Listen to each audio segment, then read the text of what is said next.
छत्रपती संभाजी महाराज की, भारतरत्न डॉक्टर बाबासाहेब आंबेडकरांचा, भारतरत्न डॉक्टर बाबासाहेब आंबेडकरांचा, जय श्रीराम, जय श्रीराम।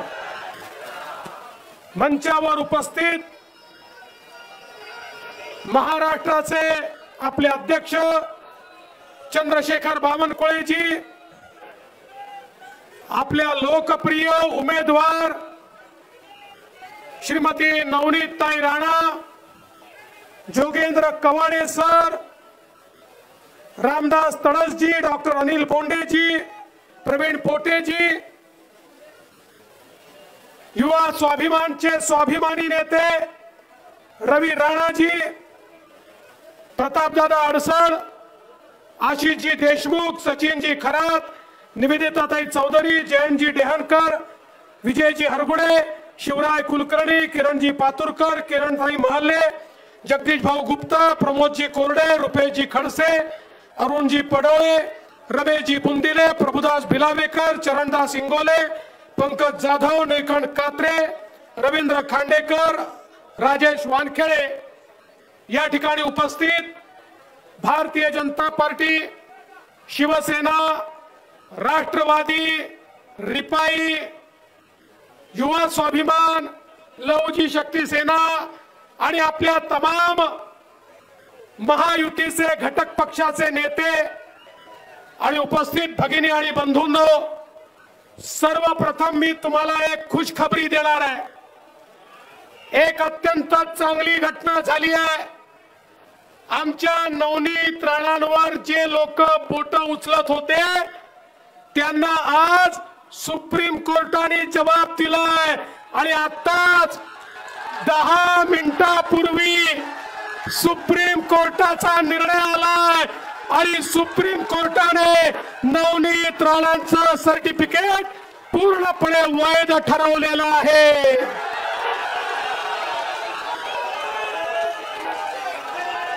सुप्रीम कोर्टामध्ये 80 वर्षापूर्वीचे 300 डॉक्युमेंट मांडण्यात आले होते आणि ते डॉक्युमेंट वैध ठरवून सर्वोच्च न्यायालयाने सांगितलं की नवनीत राणांना दिलेलं जे सर्टिफिकेट आहे ते योग्य आहे, ते खरं आहे आणि सत्याचा विजय झालेला आहे। आणि जे लोक पोपटासारखे बोलत होते त्यांच्या थोबाडा झापड बसलेली आहे।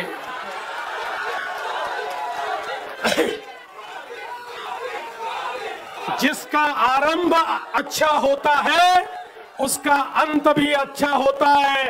अरे फॉर्म भरायच्या दिवशी सुप्रीम कोर्टाचा आशीर्वाद मिळाला आणि काउंटिंगच्या दिवशी जनतेचा आणि मोदी साहेबांचा आशीर्वाद मिळून नवनीत राणा प्रचंड मताने या ठिकाणी खासदार होणार आहेत। याबद्दल आता कोणाच्या मनामध्ये शंका नाही। अनेक लोक अनेक गोष्टी बोलतात। मी तुम्हाला रवी राणाजी एवढंच सांगतो, परिंदों को मिलेगी मंजिल एक दिन, ये फैले हुए उनके पंख बोलते हैं। परिंदों को मिलेगी मंजिल एक दिन, ये फैले हुए उनके पंख बोलते हैं और वही लोग रहते हैं खामोश अक्सर जमाने में जिनके हुनर बोलते हैं। त्यामुळे जे बोलतात त्यांना उत्तर देऊ नका। अरे तुम्हारा हुनर तो अमरावती ने देखा है, अमरावती ने तुम्हाला पाहिला है। दीन दलित गोरगरीब आदिवासी शेतकरी शेतमजूर ओबीसी अल्पसंख्याक सगळ्यांची सेवा करताना 5 वर्ष अमरावतीने तुम्हाला पाहिला आहे। त्यामुळे कोणी तुमच्यावर दूषण दिली तरी देखील चिंता करू नका। केवळ मत मागा, जनतेचा आशीर्वाद मागा। तुमच्या पाठीशी पुण्याई आहे, नवनीतच्या पाठीशी पुण्याई आहे। अरे नवनीतला तर या ठिकाणी प्रत्यक्ष बजरंग बलीचा आशीर्वाद प्राप्त झाला। देशामध्ये एक व्यक्ती दाखवा की भारतामध्ये ज्यांनी हनुमान चालीसा म्हणतो म्हटलं आणि 14 दिवस जेलमध्ये राहावं लागलं। या महाविकास आघाडीला आणि उद्धव ठाकरेला मला विचारायचं आहे, उद्धव ठाकरेजी सांगा, हनुमान चालीसा भारतात म्हणायची नाही तर काय पाकिस्तानामध्ये जाऊन म्हणायची? आणि यांची नियत कशी आहे बघा, महिलांच्या प्रति यांची नियत कशी आहे बघा। ते राहुल गांधी म्हणतात, हमको हिंदू समाज की शक्ति को समाप्त करना है। हिंदू समाजातली शक्ती म्हणजे काय? माझी आई अंबाबाई ही हिंदू समाजातली शक्ती आहे, दुर्गा माता हिंदू समाजातली शक्ती आहे। या ठिकाणी बसलेली सगळी मातृशक्ती ही खऱ्या अर्थानं आम्ही शक्ती मानतो। आमच्या मातृशक्तीला, आमच्या अंबाबाईला, आमच्या दुर्गा मातेला समाप्त करण्याचा प्रयत्न राहुल गांधी करतायत। राहुलजी एवढंच लक्षात ठेवा, अरे तुमच्यासारखे कित्येक आले आणि चालले गेले, पण या शक्तीला कोणी संपवू शकलं नाही। कारण या देशात नाही तर पृथ्वी तलावर एक एक माणूस जन्माला येतो, तो केवळ आणि केवळ शक्तीमुळे जन्माला येतो। आई रूपी शक्ती त्याला जन्माला घालते, म्हणून तो या ठिकाणी जन्माला येतो। छत्रपती शिवराय तयार झाले कारण आई जिजाऊंची शक्ती त्यांच्या पाठीशी होती। आमची शक्ती आई जिजाऊ आहेत, त्यामुळे अशा प्रकारे शक्ती संपवण्याचा प्रयत्न करणारे राहुल गांधी असतील किंवा हनुमान चालीसा म्हटली म्हणून 12 तास उभं ठेवून त्या ठिकाणी 14 दिवस जेलमध्ये ठेवून एका महिलेला पाण्याविना आणि बाथरूम विना उभं ठेवणारे हे महाविकास आघाडीचे नेते असतील, हे संपतील पण आम्हाला ते संपवू शकणार नाही, हे सांगण्याकरता या ठिकाणी मी आलो आहे। बंधू भगिनींनो, ही निवडणूक नवनीत राणांची नाही, ही ग्रामपंचायतची महापालिकेची निवडणूक नाही, ही निवडणूक देशाचा नेता निवडण्याची निवडणूक आहे।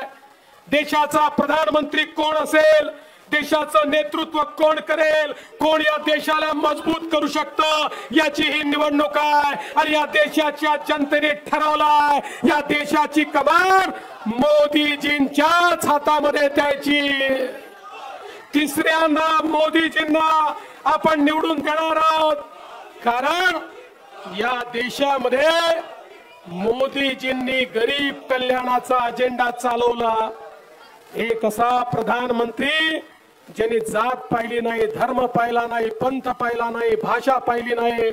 मोदीजींनी सांगितलं, जात धर्म पंथ सगळं गरीब आहे, गरीब कुठल्याही जातीचा असो, गरीब कुठल्याही धर्माचा असो, गरीब कुठल्याही पंथाचा असो, मी त्याला घर देईन, मी त्याच्या घरी पाणी देईन, मी त्याच्या घरी वीज देईन, मी त्याच्या घरी गॅस देईन, मी त्याच्या घरी शौचालय देईन, मी त्याला कर्ज देईन, मी त्याला त्याच्या पायावर उभं करीन।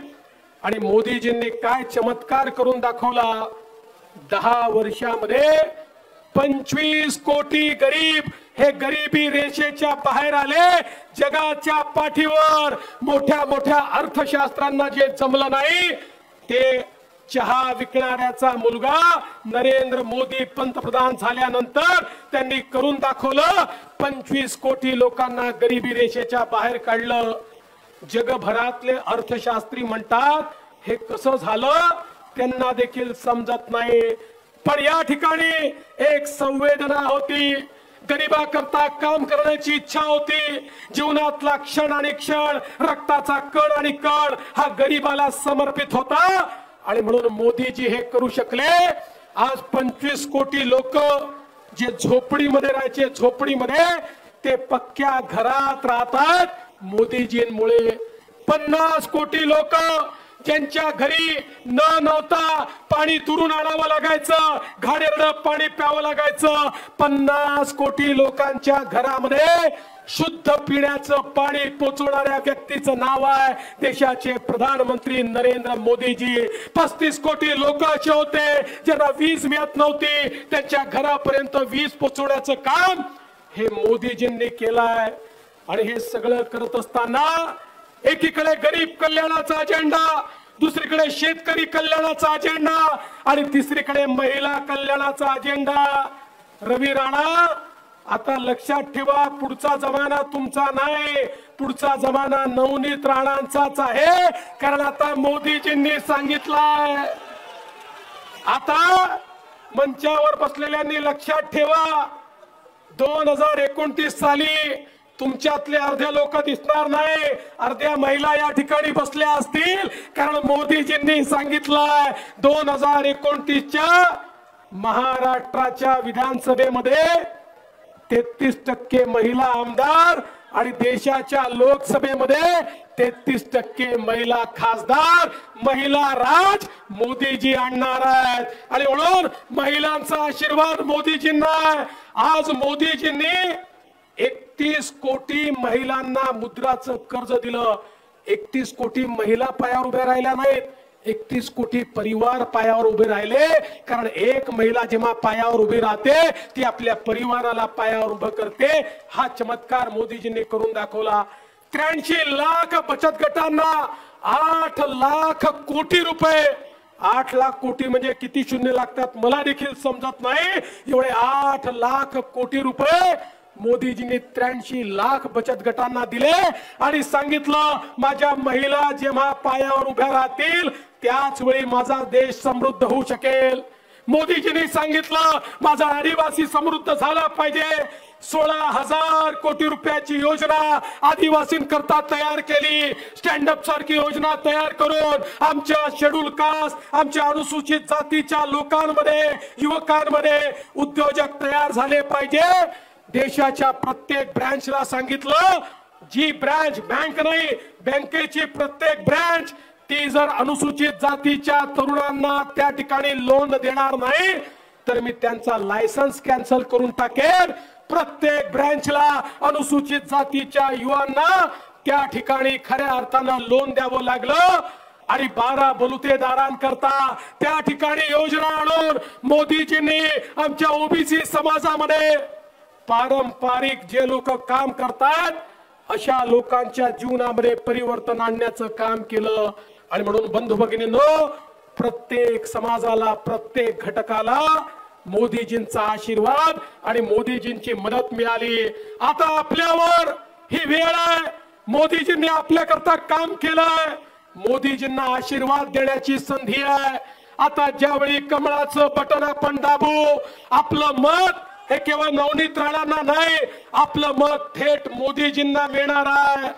या ठिकाणी उमेदवार कोण आहे हे महत्वाचं नाही. आता 2च खेमे आहे. एक खेमा मोदीजींचा, दुसरा खेमा राहुल गांधींचा. नवनीत राणांना दिलेलं कमळाचं वोट हे मोदीजींना मिळेल आणि इतर कुठल्याही कॅन्डिडेटला, उमेदवाराला दिलेलं मत हे राहुल गांधीच्या खेम्यात जाणारं मत आहे. आणि म्हणून तुम्हाला ठरवायचं आहे, सांगा कोणाला मतदान करायचंय, कोणाला, कोणाला, महिला कोणाला, माता भगिनी कोणाला. मोदीजींना मत द्यायचं तर आपण नवनीत राणांच्या कमळाचं बटन दाबून रेकॉर्ड वोट्सने त्यांना निवडून आणा, एवढीच विनंती करतो. नवनीत राणा 5 वर्ष एकही दिवस घरी बसलेल्या नाहीत. या ठिकाणी जंगलामध्ये, आदिवासी भागामध्ये सगळ्या गोरगरिबांपर्यंत नवनीत राणा गेले आहेत. आता तुम्ही त्यांना आशीर्वाद द्या, एवढीच विनंती करतो आणि माझं बोलणं संपवतो.